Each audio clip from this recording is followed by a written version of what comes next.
Olá pessoal, sejam bem-vindos, sejam bem-vindas a mais um vídeo propagado pelo canal Dialogando com as Ideias. Hoje nós vamos falar acerca das Escrituras Sagradas, não numa perspectiva de um estudo a respeito de algum texto ou parábola, mas uma introdução à Bíblia. Olha, fique comigo, não despregue o olho de mim, principalmente você que é católico. Esse vídeo é para católico, para evangélicos ou aqueles que gostam de ser denominados como cristãos protestantes, seminarista, diácono, diaconisa, obreiro, obreira, presbítero, presbítera, pastor, missionário, enfim. É um conteúdo de grande relevância porque é um conteúdo cultural, visto que uma vez nós estamos e vivemos num estado laico das religiões, então nós podemos aí propagar a palavra de tal forma que nada vai nos impedir. Pessoal, principalmente agora, eu resolvi fazer um apanhado fazendo uma introdução às Escrituras Sagradas para te ensinar um pouco da história e como você deve ler as Escrituras Sagradas. Qual a perspectiva que você tem que ler? Fica comigo que se você perder, você vai perder um conteúdo de grande relevância. Temas como esse que será tratado aqui agora, não tem como falar em 10 minutos, não tem como falar em 15 e muito menos em 20. A gente não consegue esgotar tudo isso aí. Se eu pegar para falar 15, 20 minutos, vocês não vão aprender nada. E eu estou aqui para ensinar, eu não estou aqui para brincar. Então, fiquem comigo até o final desse vídeo, que vocês vão se surpreender com o conteúdo que eu arrumei ali, puxei daqui, puxei dali e montei esta carga para vocês, de coração. Quero que vocês entendam isso, principalmente nesse cenário caótico, esse cenário de medo, de tremor e temor, doença que está assolando aí a nossa sociedade, o nosso mundo. Esses dias eu estava saindo da academia e eu vi vários bloquinhos assim de cartãozinhos, telefone, psiquiatra, os que mais tinham era psiquiatra e psicólogo. Sabe por quê? Porque as pessoas não estão sabendo lidar com problemas, principalmente os mais idosos. Então, eles procuram a especialidade no afã de receber uma palavra mais confortante, uma palavra que dê mais motivo para a vida, ou um remédio que para acalmar um pouco a pessoa. Então, essas pessoas elas estão em busca de ajuda. E às vezes tem uma Bíblia ali aberta em sua casa, no Salmo 91, porém aquela Bíblia ela não sabe manejar, ela não sabe ler, ela entende que aquela linguagem é muito complexa, ela não sabe o que é um capítulo, ela não sabe o que é um versículo, ela não sabe nada, ela apenas vai ali, deixa aberta, põe a mão, faz uma oração e queria aprender a ler. E esta palavra, dentro desse contexto social que nós estamos vivendo hoje, neste momento de doença e nesse abismo, que eu pensei em preparar esse conteúdo para vocês, um conteúdo forte, didático e conciso. Eu tenho certeza absoluta que você não vai se arrepender, até o final do vídeo você não vai se arrepender. O conteúdo é relevante, todas as pessoas devem saber, e esse conteúdo vai te ensinar a ler as Escrituras numa visão e numa perspectiva de fé sólida e não abstrata. Uma fé que dê razão para a sua vida, uma fé que dê razão para você viver, uma fé que dê razão para que você enfrente os problemas, para que você enfrente os percalços, para que você enfrente todos os problemas e se torne uma pessoa resiliente. Uma pessoa que pode se esticar na dor, mas ela volta. Esse é o termo de resiliência. Nós podemos passar por grandes momentos difíceis, mas pelo olhar da fé, nós vamos ainda contemplar a esperança.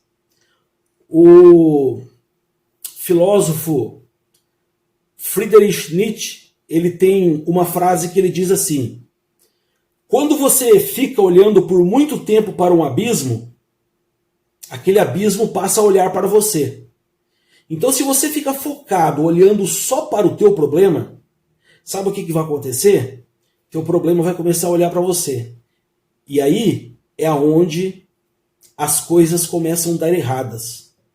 A fé diminui, a perspectiva daquela visão otimista que você tinha, ela começa a se passar para pessimista, a sua cabeça já não trabalha mais de uma forma positiva, os teus olhos vão começar a ficar míope, você já não vai ter mais aquela visão clara e latente que visa coisas reais e concretas e que dão valor e sentido para a sua vida. Então vamos começar sem perca de tempo, sem muitas delongas. Eu quero iniciar com o tema que diz assim: o que são livros apócrifos? O tema parece que ele meio que contradiz o que eu vou dizer depois, mas no final vai fazer sentido, vocês vão ver. O que são livros apócrifos? Olha, eu vou dizer para vocês. Os livros apócrifos, eles têm um valor histórico, moral, mas não são inspirados por Deus. Rodrigo, o que é inspiração? Inspiração é quando o profeta estava lá e ele era inspirado por Deus. Ele não recebia nenhuma psicografia. Nós vamos tratar isso uma outra hora. Nós vamos falar acerca de iluminação, revelação, inspiração, como nós trataremos também um pouco mais aprofundado no tema da salvação. Nós vamos trabalhar predestinação, livre-arbítrio e eleição. Nós vamos trabalhar tudo isso para você que não conhece. Então a inspiração é quando o profeta olha com o olhar de Deus e começa a relatar aquilo, desde que não se contradiz com aquilo que é os princípios de Deus. Isto é inspiração. Você vai compor uma música. Você entra dentro de um ambiente, ouve uma música, você toca. Eu vou fazer uma música. Vou compor uma música baseado nesse cara aí. O que é isso? Uma inspiração. Você compôs uma música inspirado numa determinada pessoa. Então, a Igreja Católica e os membros, os seus adeptos, muitos deles, isso é 90%, são poucos católicos que sabem que não falam isso. Muitos, a maioria, diz assim: a Igreja evangélica ou cristã protestante, eu vou denominar aqui evangélica, que é o termo mais comum, os católicos dizem assim: os evangélicos tiraram os livros da Bíblia e fizeram uma Bíblia para eles. A Bíblia dos evangélicos não é a mesma Bíblia nossa, católica. Assim dizem eles. Agora eu digo a vocês, a Bíblia católica e a Bíblia evangélica são as mesmas Bíblias. Não muda nada. Porém, o que muda um pouco é a questão da literatura. Porque uma foi impressa por João Ferreira de Almeida. É um tipo de linguagem mais acessível. Aí depois tem a revista corrigida e atualizada. Já fica mais fácil de ler. Já as Bíblias católicas não ficam passando por essas modificações de não é mudar a palavra, é você parafrasear a palavra de tal forma que a pessoa ela consiga ser introduzida naquele texto ao qual ela está lendo. Começa a ter mais acessibilidade à leitura para que ela possa entender. Então você pega uma Bíblia evangélica e pega uma Bíblia católica, você vai ver que é muito melhor ler na Bíblia evangélica do que na Bíblia católica. Por quê? Porque elas sempre estão passando aí por renovações, atualizações, novas criações de palavras para que a pessoa entenda o que ela está lendo, para que ela não fique desinformada. Pois é, aí os católicos então dizem isso, que os evangélicos tiraram e os católicos preservaram, que é a Bíblia verdadeira deles. Eu digo a vocês que não. E agora nós vamos entrar na história. A Igreja Católica Apostólica Romana, ela foi separada de uma outra igreja católica, caso você não saiba. É uma igreja chamada Igreja Católica Ortodoxa. Então, esses livros que eu estava falando para vocês, eles são chamados de livros apócrifos, já que eu volto no ortodoxo e no romano, tá? Esses livros são chamados de livros apócrifos, que segundo a Igreja Católica, os seus adeptos, disseram e dizem que a Igreja Evangélica retirou.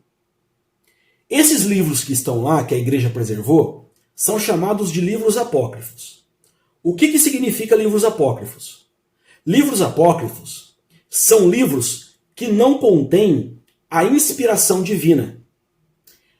São livros muito bons para saber história, para saber do ponto de vista moral, cultural, mas o que você não pode fazer, em hipótese alguma, é ler esses livros numa perspectiva de fé. Porque ali, o que aconteceu ali? Eu vou falar para você por que você não pode. Ó, entre o livro do Antigo Testamento e o Novo Testamento, o último livro do Antigo Testamento é o livro de Miqueias. Desculpa, Malaquias. É o último livro. E o primeiro livro dos evangelhos, depois de Malaquias, é o evangelista Mateus. Só que, no meio, tem uma divisão. Normalmente é essa folha branca que vocês encontram aqui, ó, dividindo o livro de Malaquias, o último livro do Antigo Testamento, para o começo do Novo Testamento de Mateus. Rodrigo, o que significa essa parte em branca? Essa parte é o período que Deus ficou sem falar com o povo por 500 anos. Por que Deus não falou com o povo durante 500 anos? Porque Deus pedia para eles fazerem A, eles faziam B. Deus disse A, eles disseram B. Nós está penando aqui no deserto, Deus não olha para a gente, não atende. Um povo completamente individualista. Deus fazia até maná chover do céu para sustentar aquele povo, porque era o povo eleito, e mesmo assim eram ingratos ao divino. Pois é, esse período então de 500 anos que Deus ficou sem falar com o povo, o que é 500 anos sem falar com o povo? Deus não inspirava mais os profetas para que os profetas anunciassem a palavra de Deus naquela comunidade.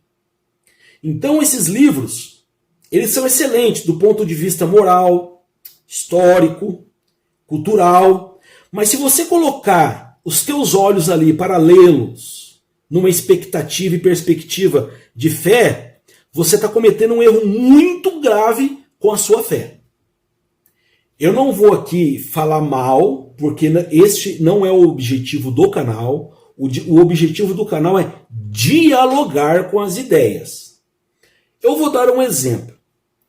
A Igreja Católica, ela ora, eles rezam para aquelas pessoas que já se foram, que partiram, que já morreram. Tem a missa lá, 7º dia, o fulano de tal. Só que no livro de Hebreus, tanto em Hebreus na Bíblia evangélica quanto na católica, lá está escrito assim, eu só não me lembro agora o capítulo e o versículo, que o homem está sujeito a morrer apenas uma vez, vindo depois disso o juízo. Então, se eu morro, o que vai me aguardar é somente o juízo. Não adianta mais interceder por mim. E em questão de intercessão, primeira carta de Paulo a Timóteo, capítulo 5, versículo 2. Se não me falha a memória. Está dizendo assim, que só existe um único mediador entre Deus e o homem. Jesus Cristo, o homem. Então, a palavra de Deus está dizendo, existe um único. O que é um único? É um. O que? Intermediador. Então, se eu quero orar em prol das pessoas lá da Santa Casa, que estão em extrema dificuldade ali, de doença, tomados ali com o pulmão quase 100% por Covid, eu peço a Deus em nome de Jesus. Senhor, abençoa aquele povo, eu te peço no nome de Jesus. Por quê? Porque ele é o meu intermediador entre Deus e o homem. Correto até aí? Então vamos lá. A palavra apócrifo, ela significa oculto. Esses livros, eles foram ocultados da igreja. Mais para frente eu vou dizer para vocês como eles resgataram. Então, esses livros eles foram ocultados para que não houvesse ali, não fosse criado ali heresias, confusões acerca desses livros. Então, os pais da igreja que herdaram os pais da igreja, os mais antigos, que estavam ali, herdaram a tradição dos apóstolos, resolveu esconder esses livros. Então, a Igreja Católica Apostólica Romana, ela se dividiu da Igreja Ortodoxa. E se dividiu levando consigo alguns livros, que eu vou dizer aqui agora. Desculpa, gente. O livro da Igreja Católica, eu quero situar vocês dentro da história agora, para depois passar pelos livros.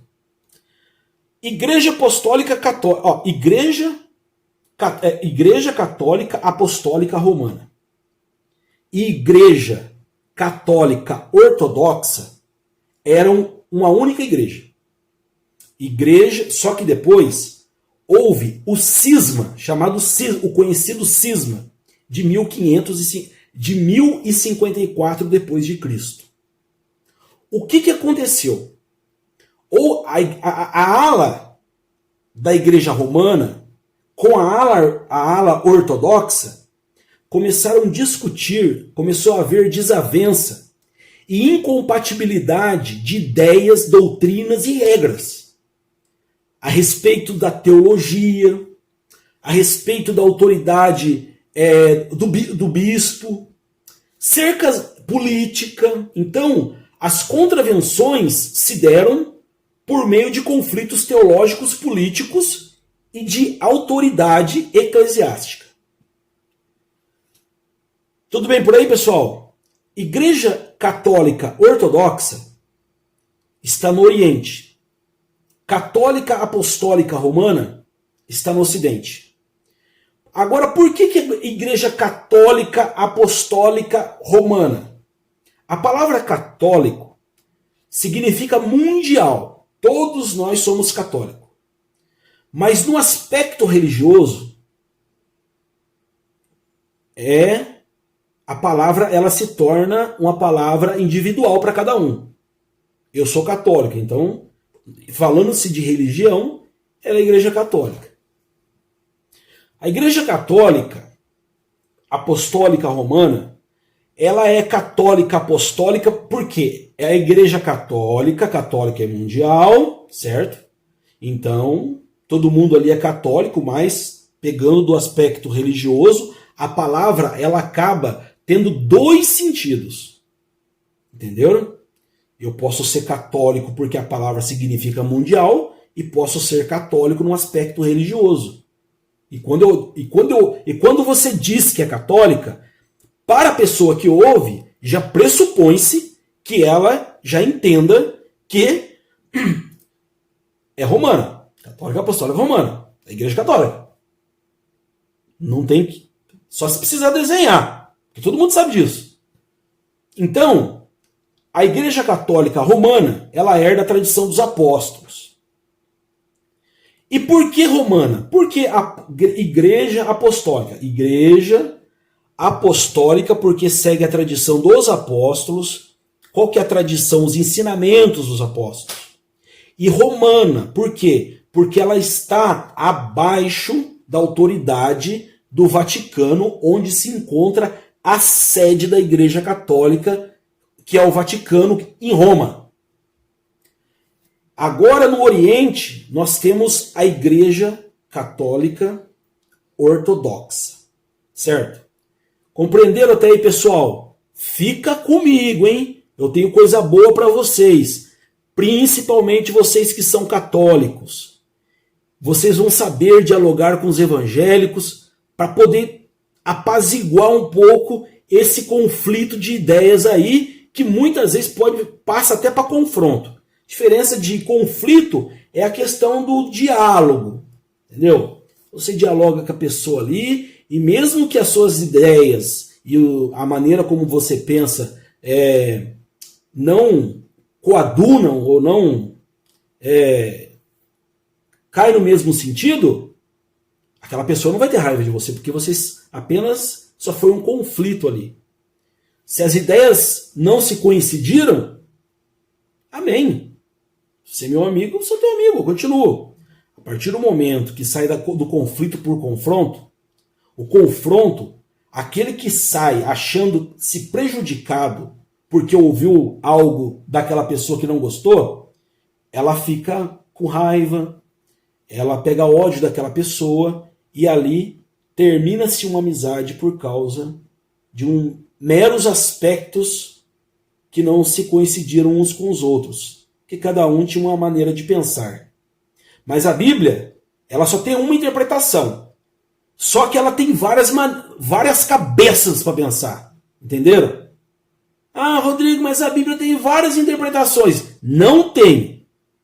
Se você me disser assim, ó, dentro da teologia sistemática, aonde trabalhamos com a questão da inspiração, iluminação, revelação acerca da palavra de Deus, revelação natural, revelação em Cristo, se nós são tudo temas da teologia sistemática. O que é teologia sistemática? Uma sistematização de todas as ideias contidas na Bíblia, as mais importantes. Salvação. Eu fui predestinado. Calvino, o reformador da igreja, ele dizia que a questão da predestinação, que Deus já me elegeu, já me predestinou antes que eu viesse ao mundo para salvação e outros para condenação eterna. Já Armínio conflita com Calvino, dizendo que a salvação não se dá pela predestinação e que é uma decisão do homem, é o livre-arbítrio. Beleza? Até aí, pessoal? Uma hora a gente estuda isso aí com mais precisão. Voltando aqui, então, eu falei da questão do significado do significado da palavra apócrifos. Falei um pouco da história igreja católica, apostólica, romana e ortodoxa. Falei também aqui, acabei de falar, as pessoas, a Bíblia tem muitas interpretações. Então, as várias interpretações estão nesses aspectos aí, teológicos sistemáticos. Porque aí você está lidando com algo que não é para os meros mortais. É com o divino. Entendeu? Agora, do ponto de vista histórico, do milagre que Jesus fez ali e tal, gente, não existe. É aquilo e pronto. Jesus fez e acabou. Entendeu? Como que a gente descobre um texto da Bíblia para não para não haver discussão, usando as ciências hermenêuticas e exegese. O que é hermenêutica? É a ciência da interpretação. O que é exegese? Exegese também é uma ciência de interpretação. No direito, eu estudei um tempo em direito, mas não deu para concluir, infelizmente por causa de questões particulares. Eu tenho formação teológica, estudei no seminário de Londrina, seminário presbiteriano, sou formado pela IPI, Igreja Presbiteriana Independente, de linhagem reformada, no seminário teológico Antônio de Godoy Sobrinho, que estava situado na cidade do Paraná, agora passou para um outro nome, que está situado na cidade de São Paulo, chamado FATIP. Eu tenho formação filosófica e estou caminhando aí agora para a minha formação histórica. Devido à pandemia, eu resolvi dar uma acalmada aí, lidar mais com o canal, ajudar as pessoas. Se inscreva, gente. É muito importante para o canal isso, muito importante para mim. Se inscreva no canal, dê seu like. Se quiser fazer o comentário, faça lá o comentáriozinho, entendeu? Não tem problema nenhum. Eu vou responder assim, conforme eu posso, né? Se a demanda for muito grande, é difícil, mas eu vou respondendo conforme eu posso aí. Então, eu sou o Rodrigo Santos, tenho estas formações e estou aqui para divulgá-la para vocês. Então a Bíblia não tem várias interpretações. As várias interpretações, os vários conflitos se dá por meio da teologia sistemática. Mas a teologia bíblica não. Teologia bíblica não. Agora, voltando para a Bíblia católica, que eu vou explicar para vocês o que acontece de o católico dizer para o evangelho que eles tiraram os livros. A Igreja Católica, ela tem alguns livros a mais. Ela tem o livro de Tobias, o livro de Judite, ela tem o livro de Sabedoria de Salomão, ela tem Eclesiástico, nós temos Eclesiastes, ela tem Baruque e Carta a Jeremias, nós temos o livro de Jeremias, Carta de Jeremias não.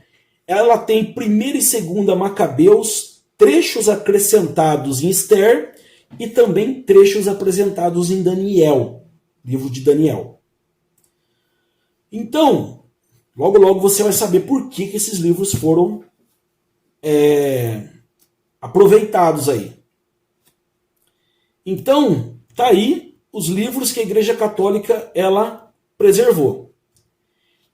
Para nós, para mim, estudioso, teólogo, esses livros, como eu disse para vocês, têm um valor riquíssimo na história, na cultura e na moral. Mas na perspectiva de fé, não.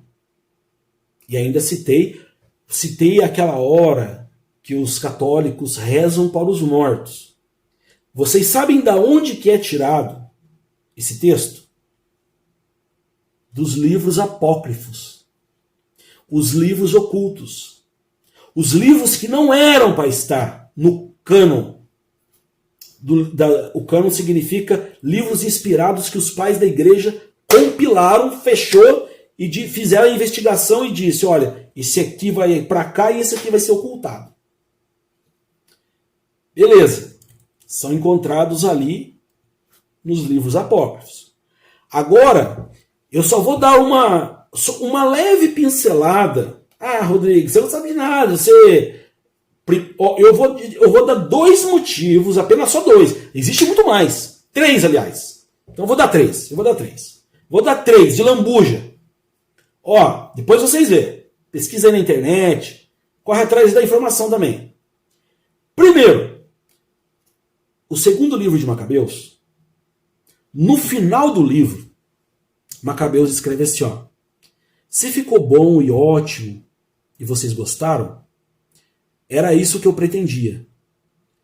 Mas se ficou ruim e desagradável, foi o que eu pude fazer. Pegue os 66 livros da igreja evangélica, da Bíblia evangélica, ou tira esses livros apócrifos da Bíblia católica e leia toda a Bíblia católica e vê se vocês encontram expressões como essas. Ou seja, a expressão de Macabeus é uma expressão, mera humana, que veio da cabeça dele. Ele não recebeu inspiração, porque Deus não estava falando com o povo, ficou 500 anos sem falar com o povo. Volta em Jesus, encarnado. Entendeu? Em segundo lugar, Deus, ele envia no livro de Tobias, tem uma passagem lá, que a Bíblia narra, a Bíblia católica, nesses livros apócrifos, narra que Deus enviou um anjo a um determinado lugar, que eu não me lembro, que faz muito tempo que eu li, e esse anjo chegou lá e mentiu. Rodrigo, agora eu te pergunto, agora é minha vez. Por um acaso, Deus manda ou Deus envia anjo mentiroso para entregar uma mensagem a alguém? Que eu saiba que o pai da mentira é o diabo, é assim que fala a Bíblia. Então, se o diabo é o pai e esse anjo mentiu, deve ser o filho. Filho, mas não de Deus, é do diabo. Porque Deus não manda. Deus, ele lida com a verdade e não com a mentira. Tá bom por aí, pessoal?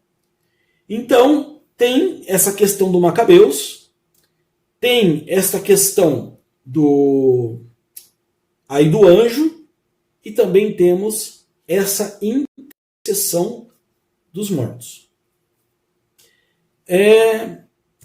Então, eu vou dizer para vocês aqui agora os livros que ficaram na Bíblia ortodoxa, a Bíblia católica ortodoxa. Além desses livros aí da Igreja Católica, a ortodoxa também preservou, mas não os mesmos. Primeira e segunda Esdras, Oração de Manassés, segundo livro, terceira e quarta Macabeus e o Salmo 151. Ó. Primeiro que o Salmo termina no número 150. E a Bíblia deles tem o Salmo 151. Eles ficaram com o terceiro e quarto Macabeus. A Igreja Romana tem primeira e segunda Macabeus. Eles estão com o terceiro e quarto. E aí? Como é que fica agora isso aí? O que os católicos vão... O que eles falam a respeito disso? Então, juntaram os pais da igreja no século IV, pegaram aquele acervo de livros que estavam em circulação ali nas igrejas, mas nem todos eram autênticos. Então, o que eles fizeram? Para evitar as heresias, os ensinamentos contraditórios, as falsas doutrinas, a igreja primitiva, ela decidiu fazer uma investigação para averiguar, julgar e decidir o que eram livros inspirados e autênticos e qual eram os livros que não tinha autenticidade e que era escrito da cabeça apenas do homem. Os pais da igreja, então, preservaram esses livros, os bons, né, vamos dizer assim, os inspirados, e deixaram lá. Fizeram cânon, 66 livros. A Igreja Católica, ela achou por bem, isso é contra o concílio dos pais da igreja, é contra o concílio, porque não foi o concílio que colocou esse agrupamento de livros lá. A autoridade da igreja, o clero na época, né, porque a Igreja Católica na Idade Média não tinha quem combatia. Ela decidia quem vive e quem morre. Então ela, por livre e espontânea vontade, ela pegou esses livros e achou por bem colocar lá. Entendeu? E aí, ela pegou esses livros apócrifos, compilou junto com os 66 livros que estão ali, e denominaram esses livros como livros deuterocanônicos. Livros apócrifos não contêm inspiração divina. Livros deuterocanônicos são livros que contêm a inspiração divina. É isso aí. É isso aí que quer dizer. Lembra que eu falei para vocês desses 500 anos ao qual esses livros apócrifos foram escritos aí, e tem aquela parte lá dos 500 anos? Aquele período ali entre Malaquias e Mateus, entre a ruptura dos 500 anos, é chamado de período intertestamentário. Período intertestamentário. Não esqueça essa palavra. Fica comigo, que tem coisa ainda aí. Acho que vai lá por 50 minutos aí. Mas você vai aprender. Depois eu vou te ensinar algumas coisas aqui, principalmente para você que está aí passando dificuldade na fé e tal, e tem a Bíblia lá, entra dentro da casa da pessoa, a gente vê o Salmo 91, mas a pessoa não sabe nem ler. Eu vou te ensinar. Em rápidas palavras. É só você ficar comigo aí. Não esqueça de se inscrever no canal, viu? Toda vez que eu postar um vídeo, essa semana não deu, é o único vídeo que eu estou gravando essa semana, porque essa semana não deu. Eu costumo gravar 3 a 4 vídeos na semana, mas eu tive um imprevisto aí e infelizmente acabou não dando. Mas não deixei de pelo menos gravar esse aqui. Então, pessoal, eu falei para vocês desse período aí intertestamentário e que foi a igreja que compilou aí esses livros apócrifos, que são chamados de que são considerados livros ocultos e ao mesmo tempo que não contêm a revelação divina. Certo? Correto até aí? E um dos debates também do concílio, além da parte teológica, política, a autoridade do bispo, também teve a questão das imagens aí. Pois é. Agora eu vou dizer para vocês, eu vou mostrar para vocês aqui, ó, Bíblias católicas. No seminário, sabe com que Bíblia que eu estudei? Assim, quando a gente usava a Bíblia, né? Porque a gente usava muito do livro de filosofia também. Bíblia do Peregrino. Bíblia do Peregrino. O Antigo Testamento, não existe uma Bíblia que tem um Antigo Testamento que se aproxima mais do hebraico do que essa Bíblia aqui. Essa Bíblia aqui é a Peregrino, a Bíblia de Jerusalém e a Bíblia Tebe, uma da capa dura azul. São essas 3 Bíblias. Pode comprar, que é a fidelidade do hebraico. Aqui quem traduz esse aqui é um chamado Alonso Schockel, uma autoridade muito forte aí dentro da tradução do hebraico. Eu vou aqui em rápidas, depois eu mostro outros livros aí que nós vamos trabalhar mais para frente, mas primeiro eu quero ensinar vocês a trabalhar com a Bíblia. Olha bem para mim aqui agora, fica comigo, presta atenção, olha aqui, ó, olha nos meus olhos. E depois você pode repetir esse livro, esse vídeo, porque eu estou falando aqui, eu acredito piamente e tenho a total convicção de que eu não estou deixando dúvida na cabeça de vocês, acredito eu, certo? Nós temos a nossa fé, correto? Só que a fé, pessoal, a fé não é algo, a Bíblia fala assim que é o firme fundamento das coisas que não se vê, mas algo que se espera, correto? Tudo bem, isso é bíblico. Só que a fé, ela não é emoção. Eu vou atravessar esse rio aqui na fé.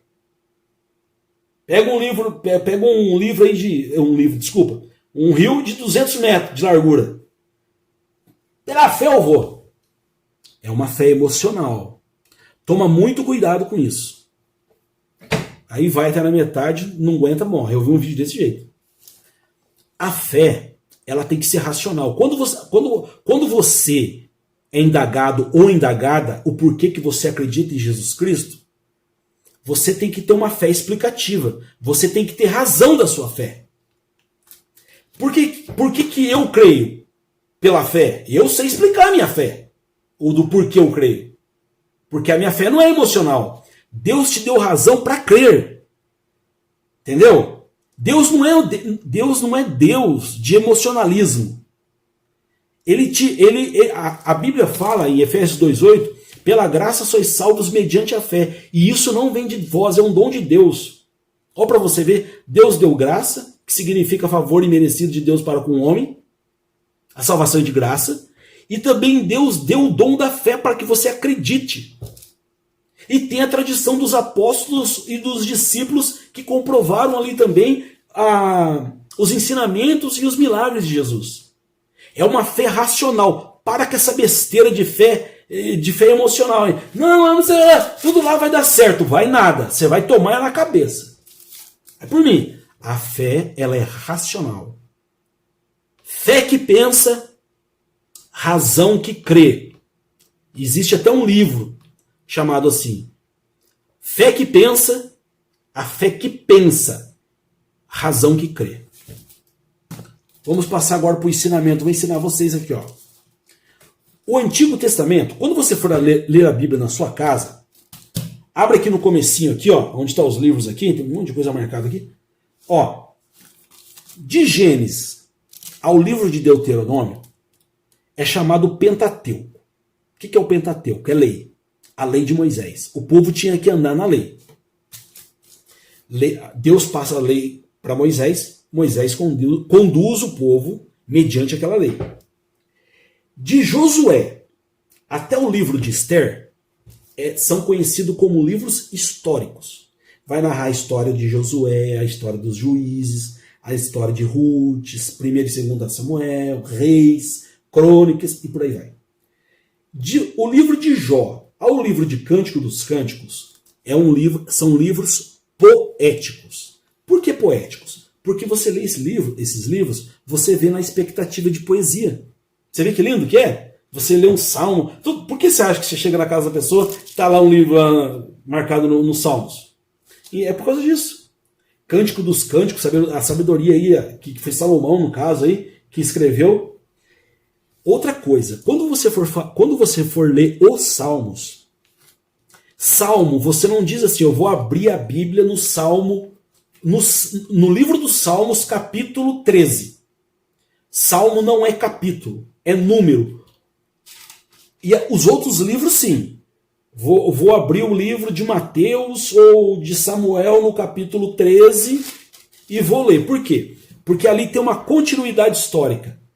Algo que não tem no livro dos Salmos. Então é número, não é capítulo. Quando é capítulo, é porque tem uma continuidade histórica. E quando não é capítulo, não tem continuidade histórica. Você leu o Salmo 1, acabou ali no 1. Não tem nada a ver com o 2. O 2 nada a ver com o 3. E assim sucessivamente. Vamos lá então. Eu parei no livro de Cântico dos Cânticos, que é os livros poéticos. Aí depois, quando você lê Isaías a Daniel, são chamados de profetas maiores. Eu já vou falar para você o que significa isso. Então, de Isaías a Daniel são chamados de profetas maiores, e de Oséias a Malaquias são chamados de profetas menores. Qual que é a diferença do profeta maior para o menor? A quantidade de manuscrito. Aquele que escreveu mais é considerado profeta maior. Aquele que escreveu menos é considerado como profeta menor. Porque tem livros aí dos profetas menores de 5. O livro de Oséias mesmo, acho que é 6 capítulos só. Então, é o profeta menor. Mas isso não desqualifica a posição profética deles de dizer que aquele é melhor do que esse. Correto por aí, pessoal? Agora nós entramos no Novo Testamento. Mateus, Marcos e Lucas são conhecidos como evangelhos sinóticos ou evangelhos sinópticos. Rodrigo, o que é o evangelho sinótico ou sinópticos? Mateus, Marcos e Lucas, se você ler esses três evangelhos, vocês irão perceber que eles narram praticamente os mesmos relatos, os mesmos lugares geográficos. É praticamente... Você lê Mateus é como se estivesse lendo Marcos. Você lê Mateus é como se você estivesse lendo Lucas. E você lê Lucas como se estivesse lendo Marcos. Por isso que são chamados de evangelhos sinóticos. Porque tem uma fusão aí nesses evangelhos. Eles se coincidem uns com os outros. O livro de João já não é assim. O Evangelho de João vai narrar algumas coisas dos evangelhos sinópticos, só que daí muda a questão geográfica, o elemento milagre também. Jesus faz uns milagres diferentes que Mateus, Marcos e Lucas não falam. Beleza, pessoal? Evangelhos aí, então, sinópticos, Mateus, Marcos e Lucas. João não é. De João até o livro de Filemão são as epístolas paulinas. As epístolas paulinas, ou cartas paulinas, quando Paulo manda uma carta, que é chamada de epístola, ele manda uma carta em específico. Aqui ele manda uma carta para Timóteo, ele manda uma carta para Tito, ele manda uma carta para Filipenses, mas essas cartas aqui que ele manda cartas individuais. É por isso que são conhecidas como epístolas individuais. É para a pessoa. Agora, quando você pega de Hebreus até o livro de Judas, porque Apocalipse é uma outra história, já vou explicar para vocês. De Hebreus até Judas são epístolas gerais, ou seja, quem escreve, escreve para a comunidade em geral e não para uma pessoa especificamente. Deu para entender, pessoal? Quantos capítulos tem a Bíblia, Rodrigo? 1189 capítulos. Quantos versículos tem a Bíblia, Rodrigo? 31.173 versículos. Moleza pro gato para ler. Vai na fé. Fé que pensa e razão que crê. Beleza, pessoal? Uma breve introdução à Bíblia para que você possa ler. E vou acrescentar mais uma coisinha que eu havia esquecido, que Salmos, eu vou usar o livro de Salmos como exemplo. A Bíblia, ela contém muitos gêneros literários. O que são gêneros literários? É um tipo de texto. Quando você vai lá no Salmo 1, é um tipo de texto. Quando você vê o salmista cantando, é um salmo de louvor a Deus. Salmo de louvor é um tipo de gênero. Salmo de lamentação é outro tipo de gênero. Como se chama o salmo? Que gênero que eu denomino o ato do salmista estar chorando e está desanimado? Salmo de lamentação. Como eu denomino o salmista quando ele está cantando? Salmo de louvor e adoração, outro gênero. No Novo Testamento temos gêneros literários? Sim. Em Jesus conta muitas parábolas. O que significa uma parábola? Parábola é um tipo de gênero. Você pega uma história, uma parábola, um fato simbólico para dar sentido em algo real. Isso é chamado de parábola. Uma vez eu fui jogar futebol e teve um cara lá que ele dizia assim, viu, pessoal, ó pra você ver como é que faz a pessoa, ó pra você ver como pode ser uma heresia. Sabia que Jesus, ele proibiu, Jesus é contra o futebol? Aí eu falei, Por quê? É porque ele disse assim que, ele disse lá, parar a bola. É pra bola parar. Aí que todo mundo riu ali, virou aquela brincadeira. Parábola, não é parabola, é parábola. E o que é parábola, Rodrigo? Um tipo de gênero literário que pega uma história simbólica para dar sentido no contexto e numa situação real. Para ilustrar esse gênero literário chamado parábola, é uma ilustração para dar sentido em algo real. Porque se você já partir para o real, muitas pessoas não vão entender. Então, aquele famoso ditado que as pessoas têm que desenhar para entender. É mais ou menos assim. O livro de Apocalipse significa revelação. O livro de Apocalipse é um livro, o primeiro capítulo, o segundo e o terceiro, aquilo lá existiu, se cumpriu, certo? Mas muitos fundamentalistas, agora vem aí esse negócio de uma moeda só, o anticristo. Gente, para com isso. Nós não estamos nem nos princípios da dor, já estou achando que estamos vivendo a grande tribulação. Não demorou. Quem fala isso aí é só fundamentalista teológico. O que é fundamentalista? Fundamentalista é aquela pessoa que anda encabrestada. Ela anda com cabresto. Ela não consegue olhar para cá e olhar para lá. E quando você fala alguma coisa para ela, ela só discorda. Por quê? Porque ela é fundamentalista. Ela tira um versículo da Bíblia, ela dá uma interpretação para aquele versículo e aplica. Ou seja, o que ela faz? Ela tira o versículo do seu contexto e forma um pretexto para heresia. Entendeu? Quando você vai ler as Sagradas Escrituras, primeiro, antes de tirar aquele versículo, você tem que ver o capítulo inteiro, o antes e o depois, o contexto, o que está acontecendo, para que se achegasse até ali naquele versículo. Por exemplo, quando você quiser debater, quando você estiver dialogando com alguém e a pessoa falar assim, mas esse versículo aqui, está escrito aqui, ó, não pode beber não, viu? Não sei o quê, não pode beber cerveja não. Ah é? Me interprete isso aqui então, ó. Você gosta, então? Você leva a Bíblia ao pé da letra? Você quer ser abençoado, então? Pergunta se ele quer ser abençoado. Você faz o que a palavra pede para você fazer? A resposta é óbvia, sim. Então, vai lá para o Salmo número 137. Eu acho que é o versículo 9. Deixa eu ver aqui. Vai lá para o Salmo 137. E lê assim para ele, ó. Salmo 137. Salmo 137, versículo 9. Feliz aquele que pegar teus filhos e esmagá-los contra a pedra. Você que é mãe, você que é pai, você que é autêntico na fé,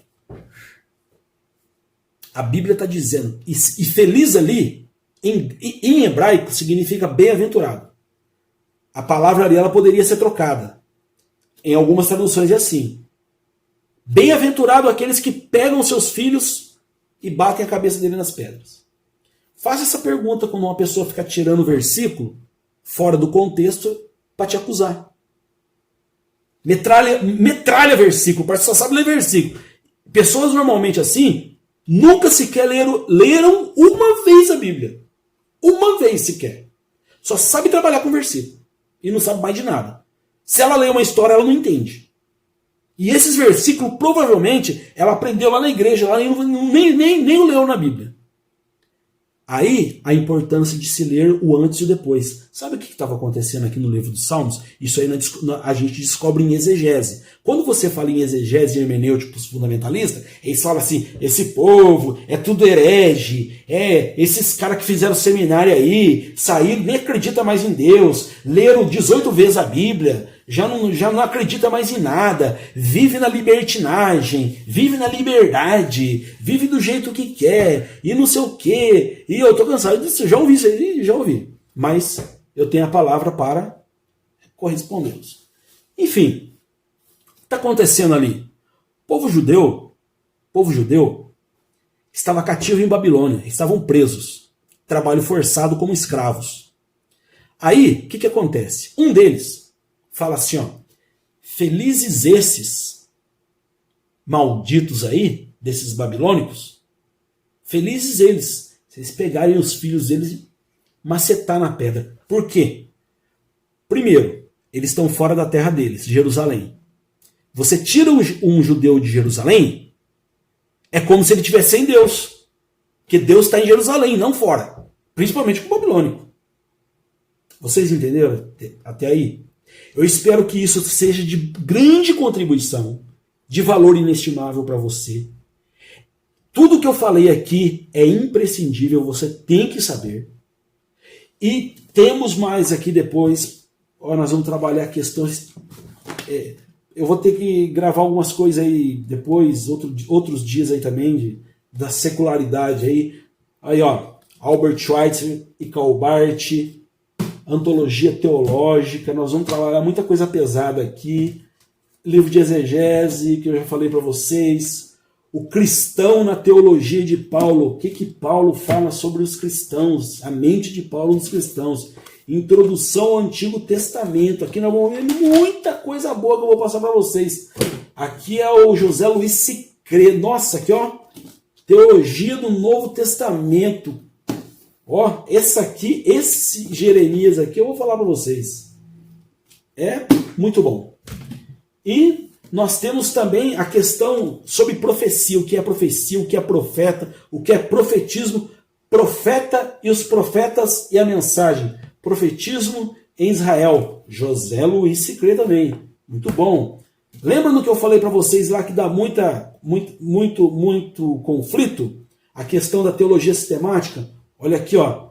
Teologia sistemática, histórica e filosófica. Gente, isso aqui não adianta nem vocês comprar, porque isso aqui é de linguagem teológica para quem estudou. É a mesma coisa quando você pega um livro de direito. Se você não fez direito, dificilmente você vai pegar um livro de direito e vai saber interpretar. Você não vai saber nem abrir o vadimeco ali, ou interpretar as leis.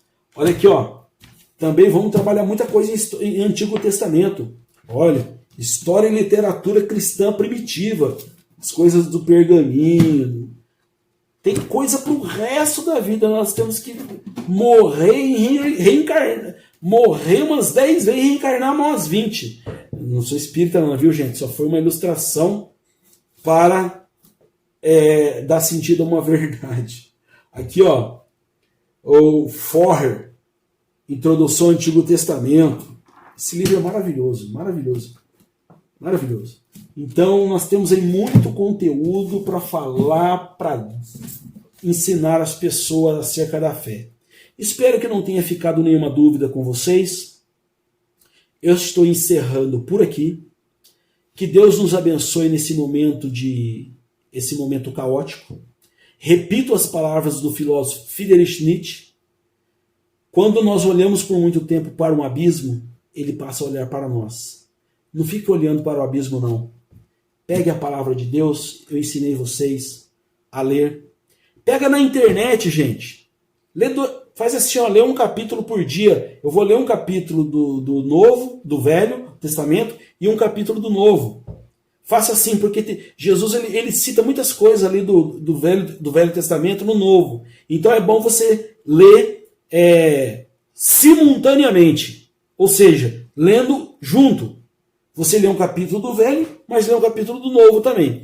E também aí você pode pegar aí um jeitinho aí na internet. Aí eles têm várias planilhas aí de como ler a Bíblia toda durante um ano. Correto? Então, momento de calamidade, doença, enfim, passe em frente à Santa Casa, as pessoas estão orando. Graças a Deus. Tem pessoas aí que teve melhoras. Eu agradeço a Deus. E daqui uns dias eu vou dar um testemunho meu para vocês. Quero que Deus abençoe a sua vida. Demorou muito para fazer esse material aqui, mas eu fiz de coração. Eu peço para vocês, se inscreva no canal, dê seu like, ativa lá o primeiro sininho. Toda vez que eu postar vai chegar no seu celular, os meus posts. E o que mais que eu ia dizer para vocês? Se inscreva, compartilhe esse vídeo com os seus amigos, com as pessoas católicas, evangélicas. Eu não estou aqui para brigar com igreja nenhuma, eu estou aqui para dialogar com as ideias. Nós vamos dialogar com as ideias. Tá bom, pessoal? Compartilhe aí nos grupos, na rede social. Faça esse vídeo viralizar a internet para que as pessoas compreendam. As pessoas estão sofrendo, gente. Psicólogo e psiquiatra estão sendo os mais procurados. Padre e pastor, então, nem se fala. E os caras não querem sair de dentro de casa. Por quê? Porque tem medo. A igreja está fechada. Nem orando mais eles estão. Então, se não estão orando, e se lá não te ensinaram a ler a Bíblia, hoje aqui o Rodrigo ensinou para vocês a maneira correta de se ler a Bíblia. Tem lá o histórico, o Pentateuco, a lei, tudo, sucessivamente. Deus abençoe vocês. Um abraço. Eu conto com a sua inscrição.